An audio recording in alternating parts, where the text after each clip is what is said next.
Senator Moody. Thank you, Mr. Chairman.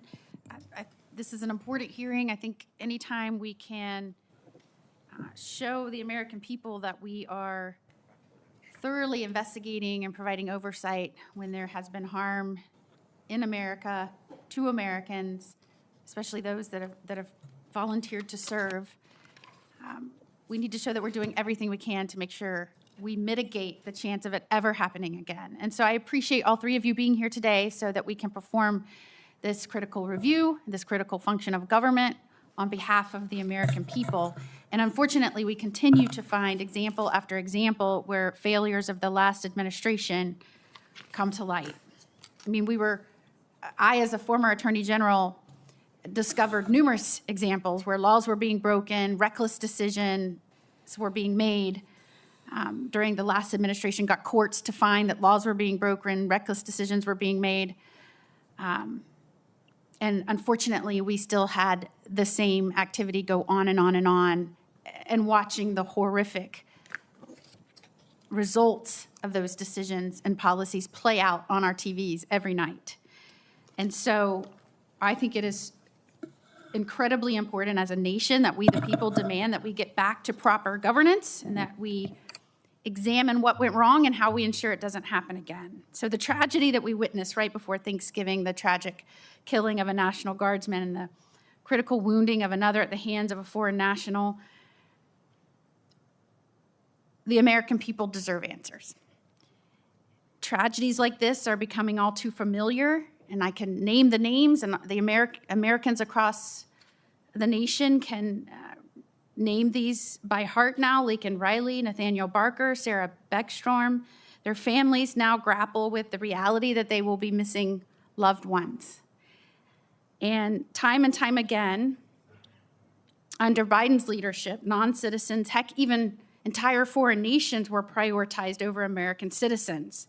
And that shameful withdrawal from Afghanistan, the way that went down, reminded Americans of that fact. In fact, I bet everyone in this room sitting here today remembers exactly what they were doing when they watched that debacle, that tragedy play out. I polled everybody in my office this morning. Do each of you remember when you saw that happen? It played out on TVs. Do you remember what you were doing? Every single one of them remembered it because it was such a devastating embarrassment to our nation, and certainly a morale blow to the men and women that served over there. Not only did they allow millions and millions of illegal aliens to flow across our southern border and then pushed so many of those that were unvetted into our neighborhoods, they granted entry to thousands of barely vetted Afghan nationals at the expense of American citizens. You know, you don't have to just take my word for it. Hunter Biden just said last month that the Afghanistan withdrawal was an obvious failure. And I think he used profanity with that, but the position remains, and it may be the only thing we agree on, that the last president, President Biden, failed the American people, and President Trump is trying his best to fix it, and now Congress has to act to make sure that these fixes stick and that we don't find ourselves in this position again. And so, Mr. Baker, I thank you for your service to our country.